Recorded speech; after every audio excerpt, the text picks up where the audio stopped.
Thank you all for joining today on this Saturday afternoon or evening, depending on where you are.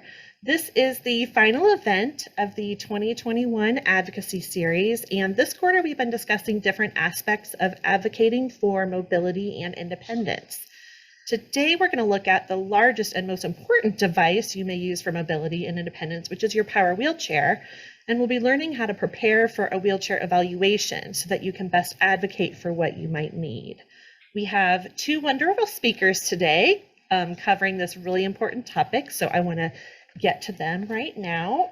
First up, what we're going to have is Mary Hamell. She is a certified occupational therapy assistant, and she has been working at a rehab hospital in Grand Rapids, Michigan. For the past 27 of her 30 years in the field of occupational therapy, she's worked in a department which specializes in wheelchair evaluations, custom seating, and assistive technology devices. Her focus continues to be working with patients in solving some of their most complex seating and mobility needs while finding balance between function, support, and comfort. She has also received further training in specialization as an assistive technology professional, or an ATP. And then once Mary is done presenting, we're going to have Nancy Sando, who I'm sure most of you know, but in case you don't, Nancy is an FOP community member. She serves on the IFOPA board, and she is one of the founding members of the IFOPA. In the early years, she served as vice president, treasurer, and developer of the original FOP Connection newsletter. Nancy was diagnosed with FOP at age 5 and didn't know anyone else with FOP until she became friends with Jeannie Pieper in her 20s. Nancy earned a certification in computer programming and has worked in contract programming and accounting. Nancy does her own bookkeeping for her care staff, and she manages all aspects of hiring, training, and managing her own staff. She currently serves as the chair on the IFOPA Mentor Program Committee and is also a member of the IFOPA Family Services Committee. So thank you both for joining us today. I know this is going to be a really interesting topic for everyone to hear, and a very important one too. So Mary, I am going to pass everything off to you. Well, thanks everyone first of all, for inviting me into your community. And when Karen had mentioned that you had this advocacy series, I really felt it would be super appropriate for me because I advocate all day long for my patients. And with that being said, I do that with the prescribing, recommending, deciphering, all that goes into a wheelchair evaluation.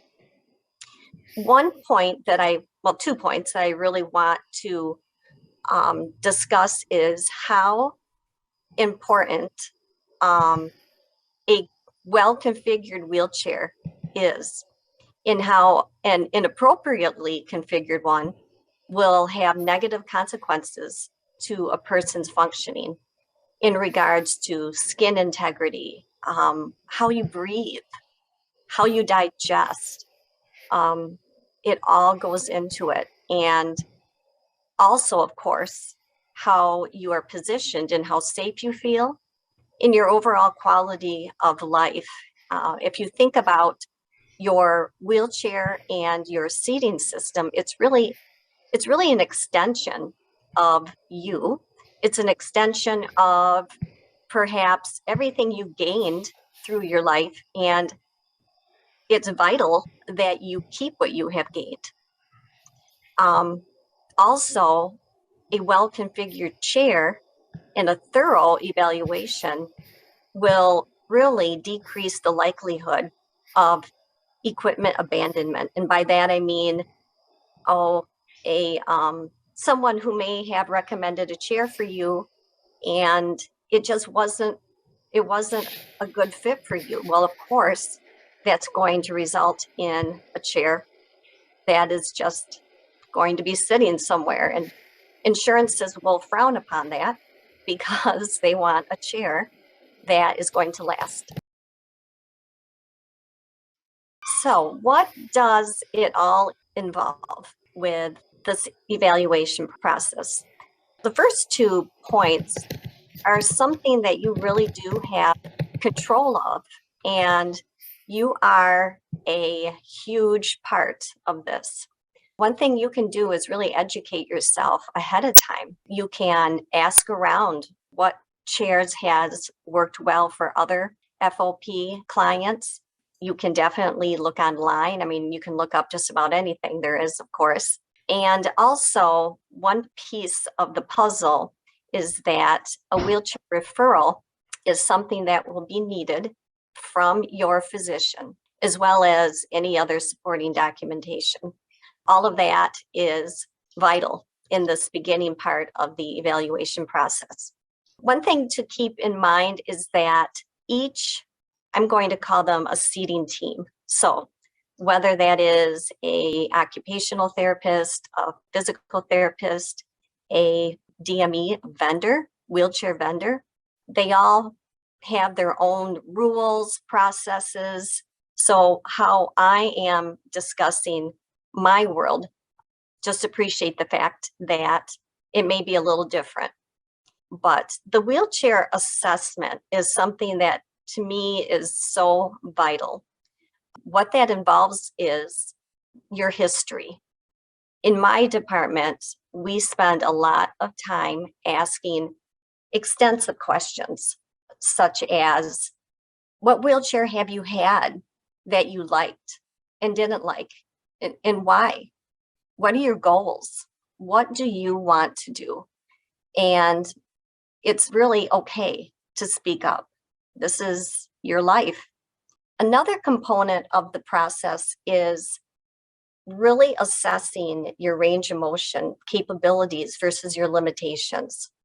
Our process is just having someone out of their wheelchair and really looking at their body, because what that will tell whomever is evaluating you is what can your body do? What can't it do? That all will be a huge part of how that chair is configured for you. Whether the back angle is ordered at a certain degree. Where's that joystick going to be? All of it. And also the posture and tone and balance assessment. It's all vital. In specific measurements, we spend a great deal of time with measuring the width of a person, the length of their legs, their lower legs. Is there a difference? Is there a weight gain? Has there been a weight loss? Lots of information. And I would be a little leery of someone rushing this a pinch, because it's just so important. I can't say it enough. So a next step with this whole process is equipment trial and decision. And what you will definitely need and want to do is spend time really getting to know some of these different pieces of equipment. I'll go over in a minute some of the configurations of power wheelchairs and how that all fits into this, but getting in and out of different chairs is really the only way you will know what works for you.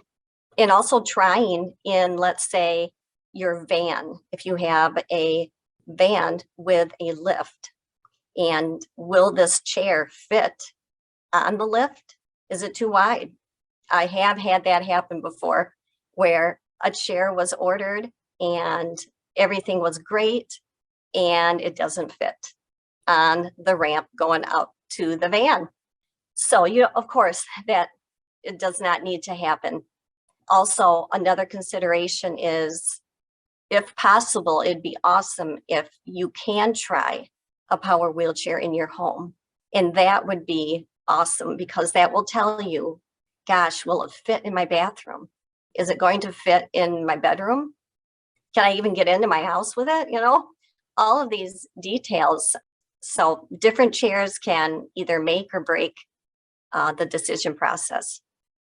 Another part of this whole process is whomever is going to be providing the mobility base in the end, meaning the vendor, the DME vendor. They will be giving the insurance documentation, everything that documentation needs to go will be submitting to the insurance for approval.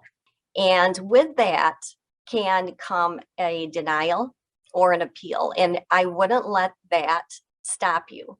Very often we have tons of denials, but we fight. And that's one thing that being an advocate is all about too. You know, we don't give up. We respond and do addendums and fight back until we get our way, hopefully. So don't let that turn you off and be a discouraging point, because that doesn't mean it's the end. The last step is the delivery and the fitting. And what comes into play is the adjustment and the programming of that chair. And I always say a chair is only as good as it was adjusted and it was programmed.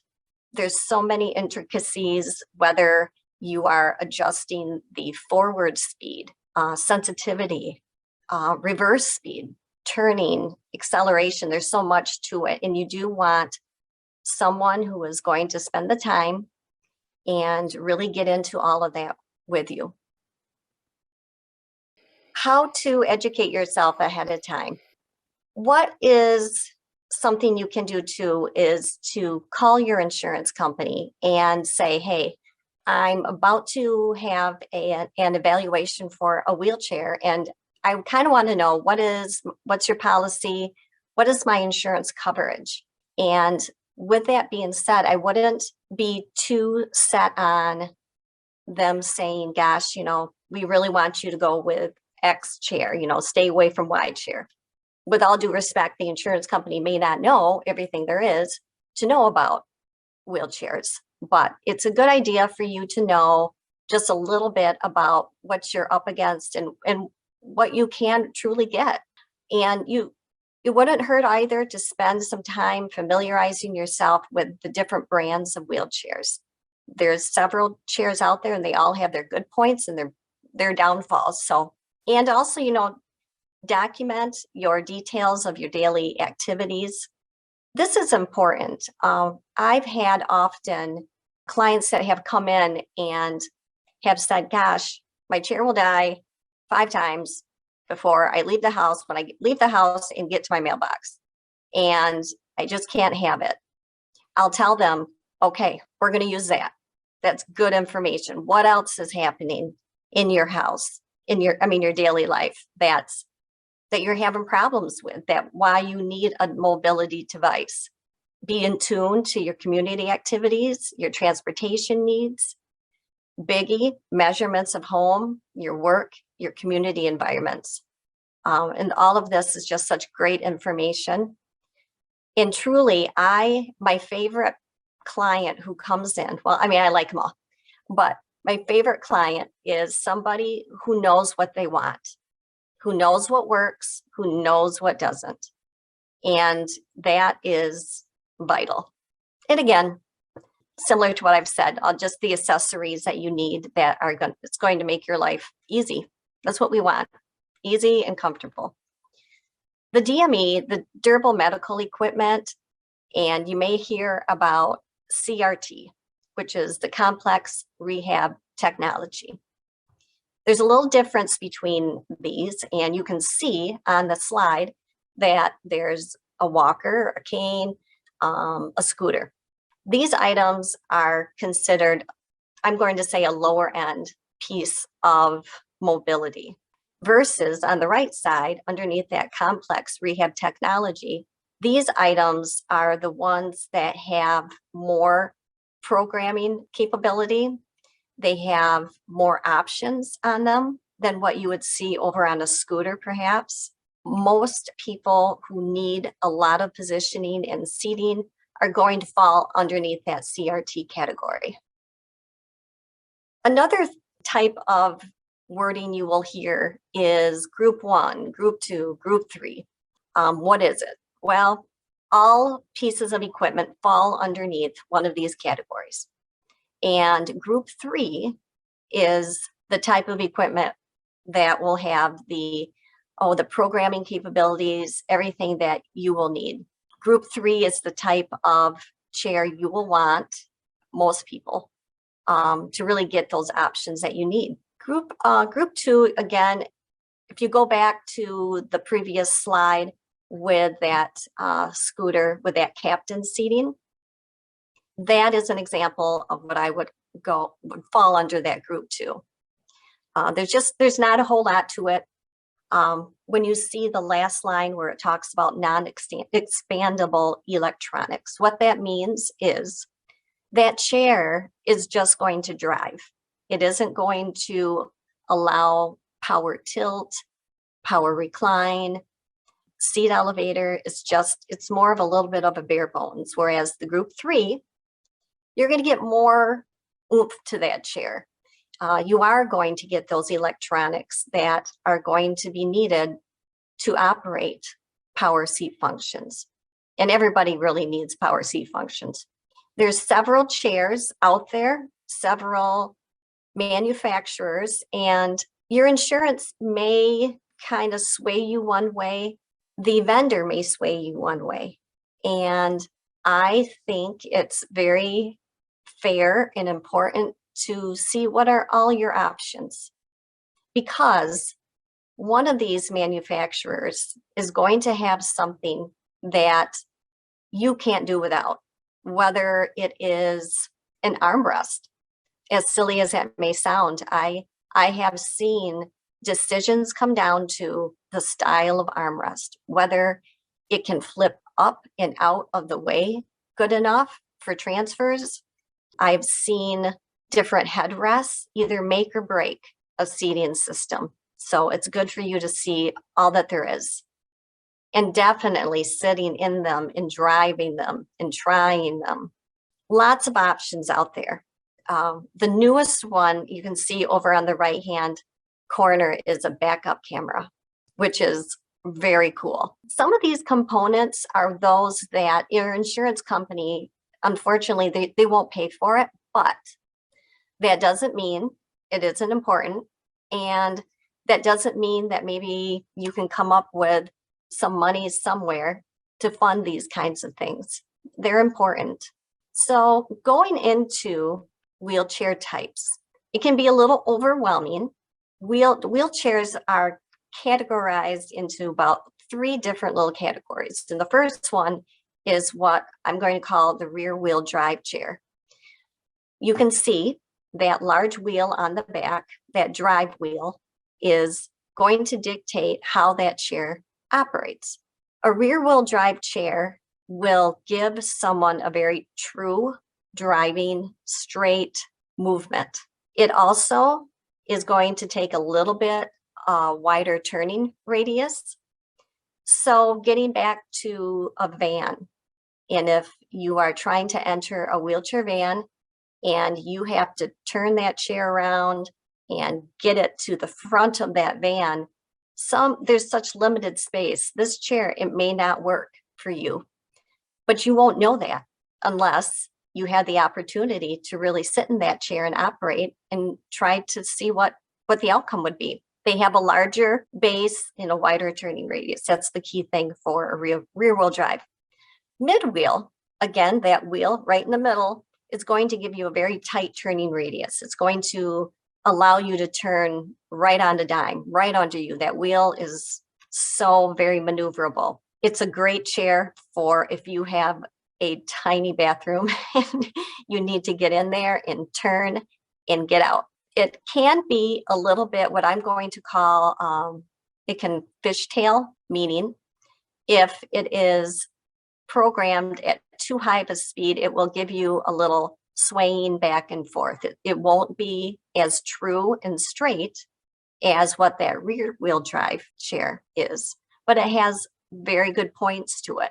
Another thing that I have learned with a mid-wheel drive chair is, although it's sturdier because in some regards, because it does have those 6 wheels on the ground versus just 4, those back casters have been known to kind of confuse people when turning, because those wheels in the back do need to be a little straight before you can like take off and go. And for some people, that jarring, that maneuvering is just too much. And then the last one is a front wheel drive chair. And this chair is very ideal for getting up and over curbs, obstacles. It's an awesome chair if you are somebody that wants to go out in major terrain and really get over some rough environment. It's a good chair for that. And it's also awesome for getting very close to a cupboard, trying to wash your hands at your sink. This chair is very great for that. Like the mid-wheel, it can fishtail a little bit at higher speeds, but often that can be something that can be programmed. Pressure maps and pressure relief options. Everyone knows, of course, about the push-ups, lateral leans, forward leans. And for some people, that is not a possibility. If you ever have an opportunity to have someone put a pressure map under you, it tells a lot. And what a pressure map is just that. It's just a very thin map with lots of little wires under it. And when you sit on it, you can see your pressure points. So over in that picture on the right, that redness is showing a very high concentrated pressure area. You don't want that. You want that light blue dispersed very evenly throughout your cushion. But what you really can learn from is how much your position will change when using power tilt or power recline or standing. And this is an awesome tool for people to see on a screen, because this will be plugged into a computer. But when they tilt, you can see how much pressure is being dispersed from your ischial tuberosities underneath your rear end and disperse more up onto your back. And that is where you get a great return of blood oxygen throughout your body. And it's very vital in the prevention of pressure sores. So getting into the seats in the backs. When I think of a wheelchair seating system, I think of the whole system being divided into two parts. You have your power chair, and then you have the guts. What's going to go into that chair? Your cushion, your back. There's tons of different options. There's foams, there's gels, there's air, such as a Roho cushion. And they're all have their pros and their cons. They're not all created equal. Some, although the Roho cushion, the one I spoke of that has all of that air in it, it's awesome for pressure sore prevention. It can be unstable, and that is something only you know if you can tolerate that. Some people don't like that because, like I said, they're unstable. Although it is awesome for absorbing a lot of jarring and what can result as far as jarring in your chair, which would be a lot of pain. And again, the last thing, just there is such a balance between deciding on pressure distribution and durability. What happens if standard off-the-shelf commercial cushions are not going to work for you? Well, according to my dog and my cat, they would not fit into the category of a standard wheelchair cushion. And nor would other people that you see. When you look at the little boy over on the left-hand side, he's doing all he can to hang on. His head is over on the right side of that device. His legs are on the other side. He is positioning himself for stability and control. Same with the gentleman in the middle. And the woman over on the right-hand side too. That chair is way too big for that woman. So she has to lean over on that chair with her arm, and she's getting her legs out there. She's holding on for dear life. So a custom seating cushion is going to support somebody where that whole commercial is not going to do. And what you do with a custom seating cushion, and there's different methods, there's different ways to build these But you can see, obviously, that the person who needs this type of cushion is somebody who has a lot of asymmetries within their body. They need a lot of fill, support in that back. They need a lot of support over on the right-hand side. And the only way that that will be achieved is through a poured liquid system. And when a person, and I'm sure you can attest for that, when you are supported, you're not using so much energy. You're not as fatigued through the day. And that is needed in order just for you to function and have a life. And often people will think, oh, a poured custom molded system is only for your last ditch effort. Everything, you use that when nothing else has worked. And that's not necessarily so. Very often we recommend a poured custom seating system molded when someone has specialty devices that they are driving their chair. So if you have someone that drives their chair through a headrest, a head array system, where the switches are in the headrest. So you have your forward, your left, your right. The only way a person is going to operate that chair to the best of their ability is if they are supported in that chair. So this is the system that really is one of my favorite systems, because it's fun to see the results on how somebody can change from using perhaps just a foam cushion and how this made such a huge difference. Just some examples that you see. These are obviously examples of seating systems that you just can't order on an order form. These are specific shapes for people. And I would ask your vendor or your seating team, I would question them about if they feel this is appropriate for you.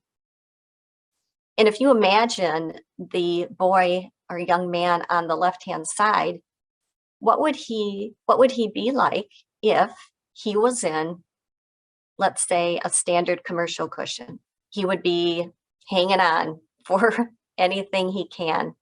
And sometimes you have to look at that perhaps with a seating system that is custom, maybe you're not going to have all of this correction in a person's body, but you're going to accommodate them for where they are, and you're going to hold them.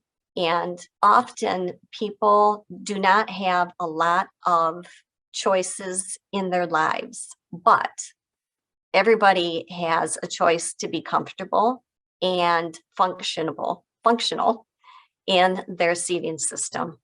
Again, you have a lot of power to advocate for yourself, and because you are the most important person in that evaluation, you know, that it isn't the therapist, it isn't the vendor, it's you.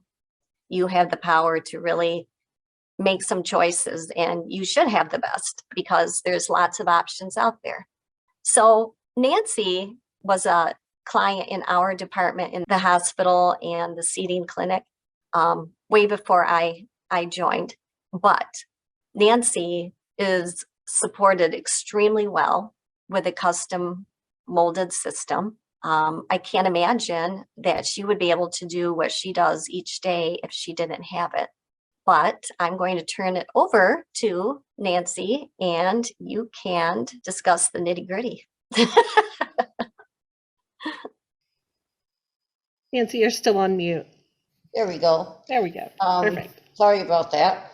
And thanks, Mary, for being here today, because it has been some time since I've seen you, since my chair's still in fairly good repair. So again, we thank you for all your expertise in helping us explain the nitty-gritty of coming to a seating specialist.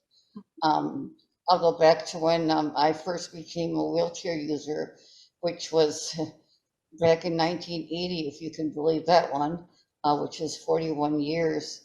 It seems like it was just yesterday that my legs became affected with FOP, but I was going to physical therapy here in my hometown, and the therapist said, well, how do you get around? And I said, I don't. And he said, well, you need to start looking into getting a wheelchair that you could use. And he mentioned that one that was a power chair would probably be my best bet because of my limited mobility in my arms as well. So I went to investigate on that. And at that time, Voc Rehab came into the picture, and they said, we will purchase your chair if you go back to school and become, have a career in mind. So we determined that I would go back to school, and my first chair was a good introduction to power wheelchairs, or actually it was a scooter that was adapted to my abilities, which was kind of off the charts, if you will, in a scooter. It had a handheld power button and a tiller kind of thing for the front end. Now that I look back at that chair, it probably wasn't the best design for me. I learned when I went to school, or actually college, my chair was in the electronics department getting fixed more than I was in class. So one of my fellow classmates said, you need to visit the seating system in Grand Rapids. And so I went there by kind of invitation by my fellow student, and actually he drove me there. That was even fun because he was a quad, and we had to beat the horn to say, hey, we need help getting out of here. So it was a really fun adventure that we had. But anyway, my first introduction to meeting the staff members there, it was like a light bulb went on, and I'm like, these people have it together in helping somebody like myself be comfortable, safe, and helping me do my daily living skills to the utmost. It took one day for the evaluation, and then I went back several weeks later to create the chair that I first had, and it was a port seating system, which is what I'm in now. Although I've had several since that 1982, I believe I became a client of the wheelchair clinic. They've made different chairs for me throughout my years of using my chair. And I will say that I've never had a problem with pressure sores. I'm comfortable in it all day, which is about a 14 to 16-hour day. I'm up out of my chair periodically to use the bathroom or possibly lay down if I have a headache or something like that. But nevertheless, my chair is very comfortable. And the one thing that Mary had mentioned, to know yourself very well in what you want to do in your life. Are you an outdoor person? Are you a mall shopper or just a mall looker? Do you want to go, in the grass a lot? You want to go, kind of off road a little bit? All those things. It's very important that the evaluator understands what your lifestyle is like. Because that first scooter of mine, it didn't have braking systems that I could use. It was very slow. And it only really went on either smooth sidewalks or, around the house or stores and that kind of thing that were flat. The chair I'm in now, although it won't go off-road, like in the woods or anything, but it will certainly go on grass and other places, boardwalks and just different kind of surfaces that I enjoy going. I take my dog for a walk every day, and sometimes we get in a little trouble going off road and getting a little stuck in mud every now and then. But it's an adventure having a power chair, and it's so valuable to my lifestyle these 41 years, if I can imagine that. But I couldn't imagine my chair without the expertise of somebody like Mary and the crew that surrounds her, because they know what the market holds, and if you explain your lifestyle, they'll accommodate you to the best of their abilities. One other thing that I learned early on was to make sure the place that you pick to create your chair has a good reputation as the quantity of specialized chairs they do. I came into contact with somebody in a town not too far away from me and said, "Oh, we can build your chair, not a problem."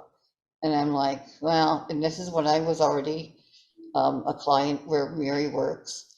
"Well, we can build your chair, it's not a big deal." "Well, how many chairs?" I asked her, "How many chairs do you do in a year?"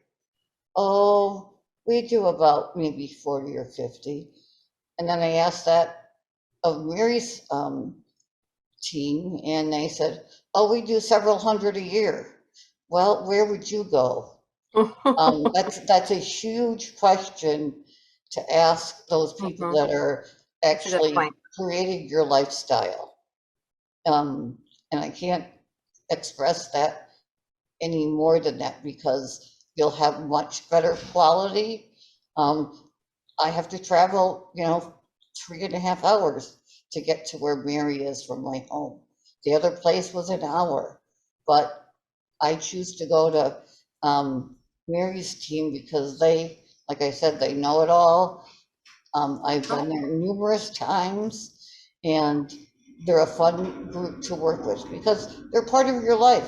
They're your extended family, just like the IFOPA is, and they'll do you good if you tell them exactly what your needs are and how you want to meet them with a power chair.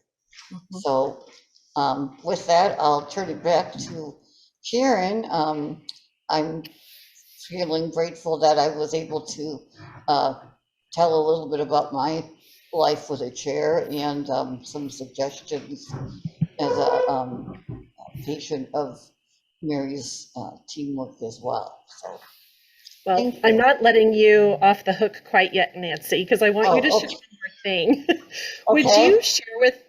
you share with everyone what the experience was like of getting the custom molded cushion? Because I think you probably started off with more of an off-the-shelf type cushion when you first got a wheelchair, but what exactly happened to you, and how did they actually measure you for that custom cushion that you have? Okay. Well, what they do is they have I guess you could say, Mary helped me with this a little bit, a construction person on their team, and they do measurements of how wide you are and how long you are and how stuck you are, if that's the case. Like myself, when my legs became affected in 1980s, they one got stiff, very stiff, and then the other one did. So I was 20 years old at the time, but when I went to do the actual creation of my chair, um, it's what my chair is the poured system, which um, it takes a little muscle, if I remember, but they put either straps, or if we have enough people, they lift me up, up over this like base of a chair Mhm. that's got some plastic, excuse me, plastic bags, if I remember right, and they mix up the concoction of the poured foam, and they put it in behind my back, and then they push me into it, and then they hold me in position while the foam is setting, I guess you could say. And Right, that's done for the back and the bottom. Um, right. and then it's And upholstered once they trim it down. Go ahead, Mary. and the beauty, if I can say one thing, a beauty of a system like that as well with the foam is that we have the ability to carve away. And if we don't like it, we start over. Yeah, I mean, there have been times where you just think, oh, dang it, that didn't turn out. Let's do it Mhm. ahead. Let's do it again. So that is the beauty of it, because we can do that in-house. And there are, like I said, different styles, different methods of poured, molded systems, molded systems that a beanbag may be used. And that beanbag is hardened to support the person, and then the air can be let out to reshape it again. So again, there's different methods, but the one that Nancy's talking about just happens to be the one that we use. Yeah, and that did happen to me. I can think of 2 times that the back of my seat had to be re-poured. Mhm. And it was just, the same process. But they have a warranty system there that if something doesn't feel right, we'll do it again until Mhm. it's right. So it's a very comfortable seating system, like I said, and I've never had a problem with any skin issues from it. And I'm just very grateful for my chair and the design of it, because it takes me where I want to go. Yeah, thank you for sharing that, Nancy, because I think it is important for everyone to hear that the process of a custom molded cushion can be quite more extensive than just buying something off the shelf. But it sounds like the benefits that you had from that far outweighed the effort that you had to put into it to get a custom cushion. And I think not a lot of people know that that is an option, that you don't have to settle for the custom cushions right off the shelf. And another thing I should add, I'm thinking of my husband, who, as everybody knows, I was married to somebody else with FOP, and he's passed away several years ago now. But with his seating system, when he first got his chair, or he first went to a PT place, they said, "We're not going to be able to help you. You're not in the right position for a chair," because he was rather, shall I say, stuck in a standing position. And they said, "We can't help you with that." So somebody suggested to them to again go see Mary's team in Grand Rapids, and they were able to do it where nobody else wanted to. So with our disease, I think comes with the unfortunate no's a lot. Hmm. Oh, we can't help you. We can't train you. Well, how are you going to reach this? I when I went to school, I was my test scores were really good, but the instructor said, "Well, how are you going to reach the keyboard?" And I'm like, "Well, have stick will travel." I type with a stick, and as I'm sure some of our participants do today. So there's always a way to find somebody who will say yes, but you might just have to search for them a little bit longer, and Mhm. don't just settle for Right, something that might work. right. Yeah, and that's the whole point of the webinar today, is to learn that you do have to advocate. You are going to have to go a little bit above and beyond to get a chair that truly is going to function the way that you want it to function. You may not be able to use the wheelchair vendor branch that's right down the road from your home. You may need to travel a little bit further, but you need to kind of weigh the cost benefit ratio of, do I want to travel a little bit further and get a much more custom chair with maybe a better facility with more experts that will have their eyes on me, and with a better warranty program. We did have a question that came through that's kind of along these lines, is what happens if I get home and my chair doesn't work for me? Mary, do you want to share a little bit about maybe any clients you've worked with where that has happened, and what the options are? Well, yes. And some of that answer would depend on what exactly like doesn't work for you. Is it perhaps, like I was saying, what I'm going to call the overall width of the frame? You know, are you finding that? Oh, it looks like I can see leg rest to provide support in the right place for its elevate. So it sounds like the seating components, if I'm understanding correctly, was the problem. Well, with what I'm going to call off the shelf, the commercial cushions, sometimes there's really not a whole lot you could do about that. But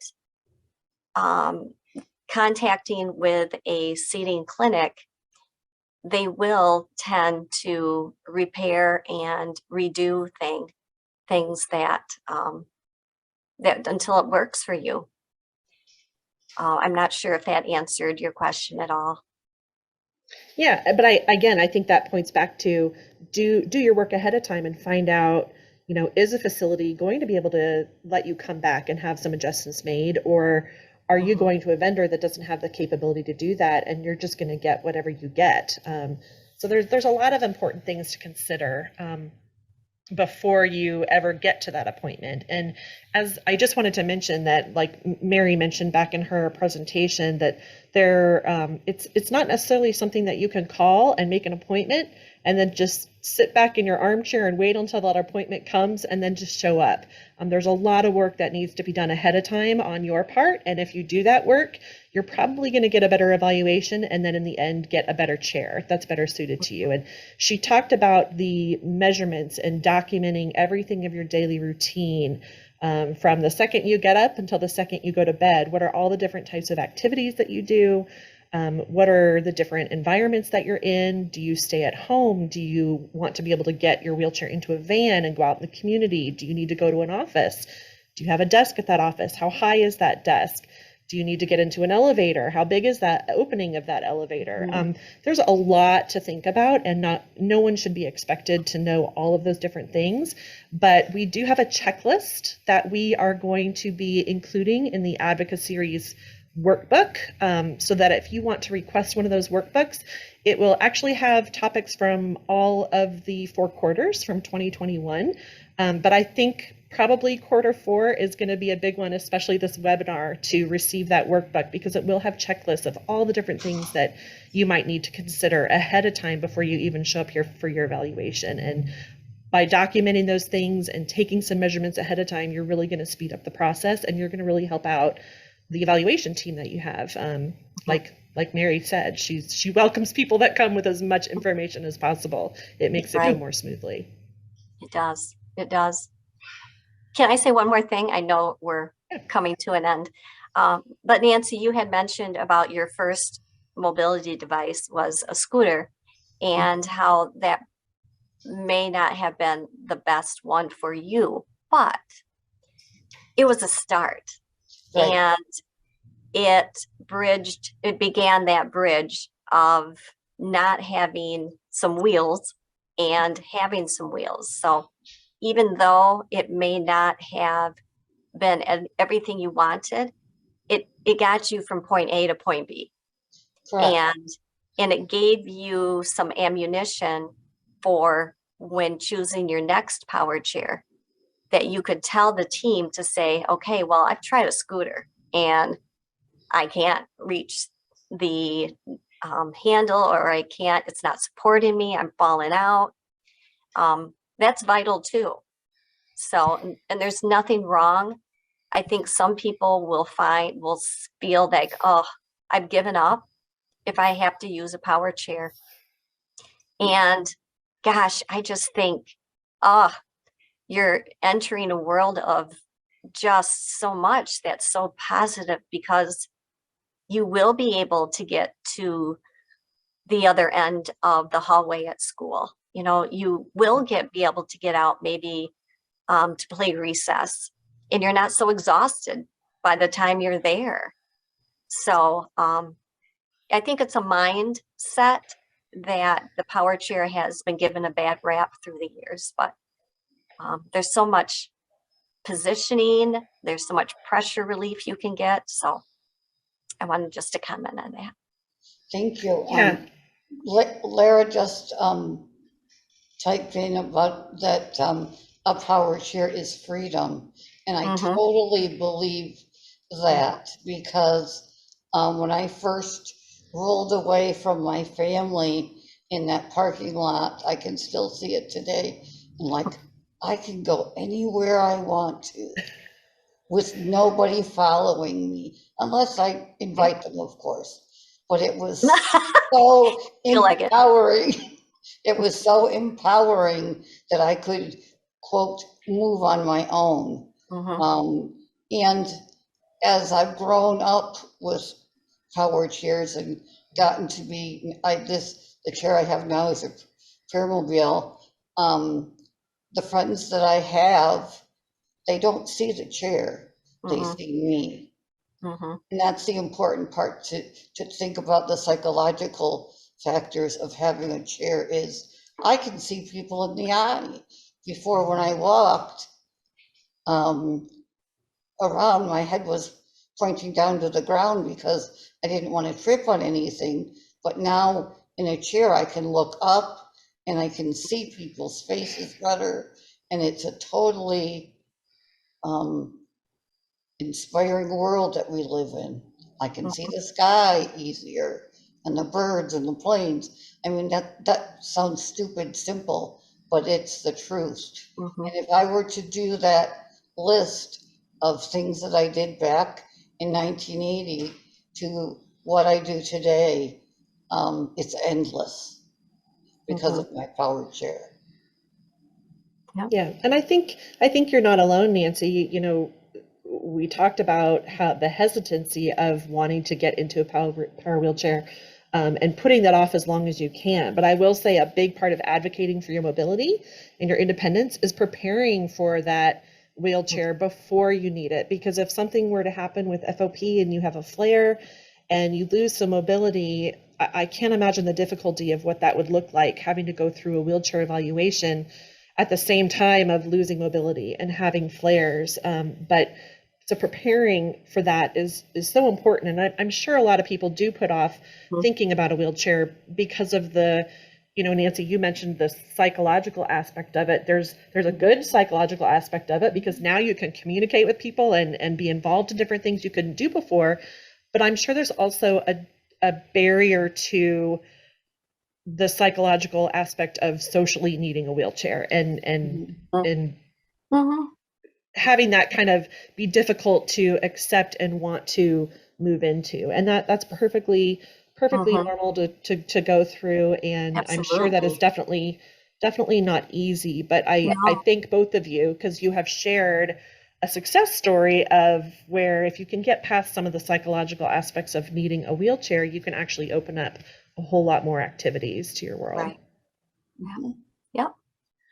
So thank you. I didn't see any more questions in the chat. Let me look one more time. So if no one has any more questions, then like I said, we are recording this. We will put it up on YouTube so that if you want to go back and look at anything, you'll have access to that. And then we'll be sending out a survey. So please make sure to complete that survey if you would like to receive one of the advocacy series workbooks, because like I said, we'll include all the links for some of the different wheelchair brands that you may want to familiarize yourself with their websites and with all the different products they offer. But you're also going to want to take a look at this checklist of all the different things that you need to be looking at ahead of time before your evaluation ever happened. So thank you, Nancy. We always love hearing your stories and hearing from you. And thank you so much, Mary, for joining and being willing to take up a Saturday afternoon with our community. We really do appreciate it. Thank you. Thank you. All right. Thank you, everyone. Have a good rest of your day.